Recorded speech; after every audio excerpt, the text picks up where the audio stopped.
Well, it's Friday, May 16th, 2008, and I've got two kitties left,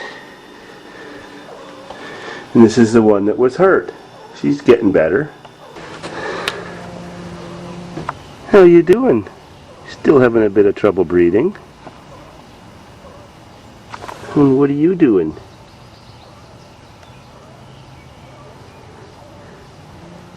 You could go check out your baby?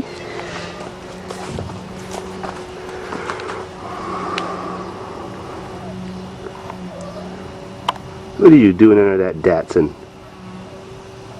Evil lurking critter. Everybody's coming to see the action.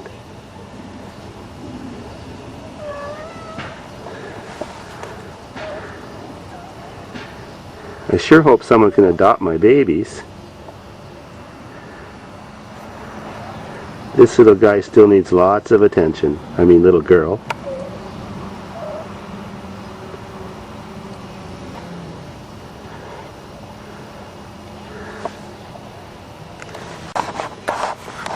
Oh, you snuggly thing.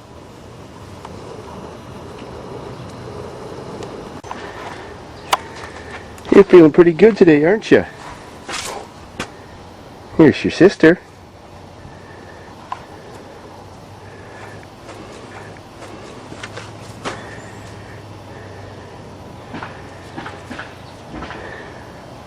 Well, the story of her continued survival has not been a pretty one. I did end up taking her to the Lucan vet for a checkup. He couldn't see anything wrong while looking down her throat. He checked her temperature and said it was just slightly above normal by almost a degree. He felt her throat. It felt normal.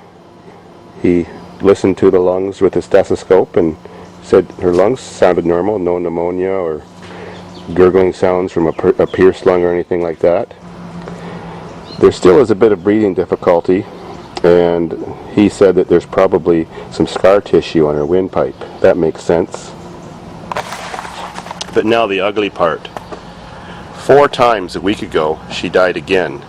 Twice, while she was just walking around and being sociable and playing with her mother and her sister, they play attacked her as they often do. Well, of course, when kittens play attack, and even mothers too, other than rolling over and tumbling and that kind of stuff, they did the throat biting thing. Well, since she can't breathe as well as normal, she died both times. I heard gasps and cries, only to come in and find my kitten on the floor, peeing and convulsing and then completely unconscious, shortly away from death. Knowing that she didn't have a clogged airway at these points in time, all I did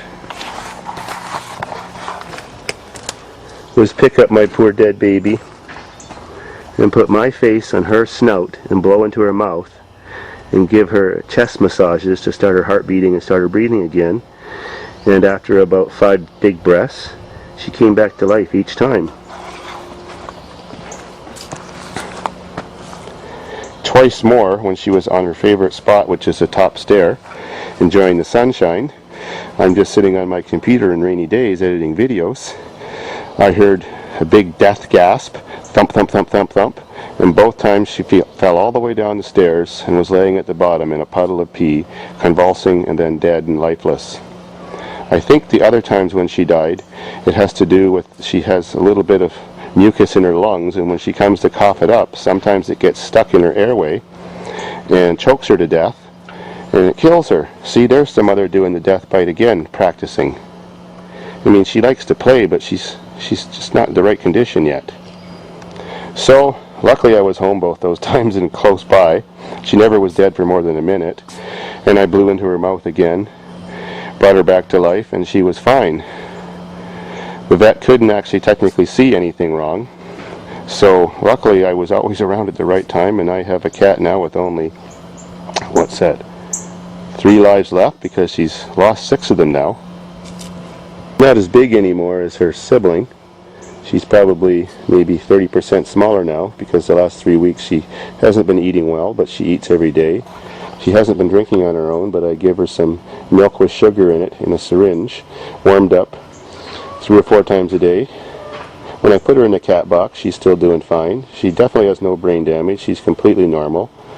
She certainly, every day when I'm sitting at my computer, climbs up my leg and sits on my shoulder and purrs and meows in my ear and won't get off until I take her off. So I know I have a lot of haters out there because I didn't maybe take the cat to the vet as soon as it was attacked, but then in the condition it was at moments after it was attacked, I didn't think it would live anyways.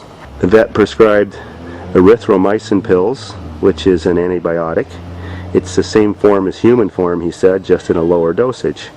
So I guess I wasn't too off track giving them my other more powerful antibiotics. It got her through the first initial swelling when her throat was, all swollen up from infection, which of course would have immediately prevented her from breathing.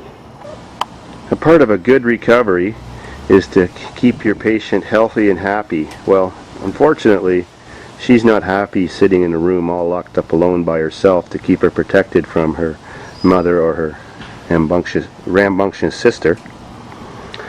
So I spend a lot of time with her, and of course had to let her come out and socialize and sit at the top of the stairs and just be with the kittens she wants to be with and be with the people she wants to be with. And I think even though there was some risk involved, that's helped make her recover.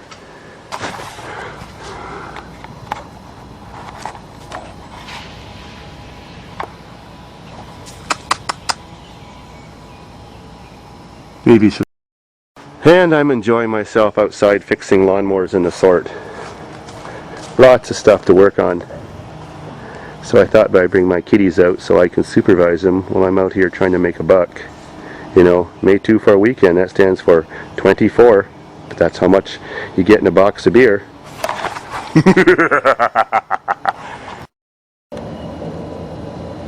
Hope you get better soon.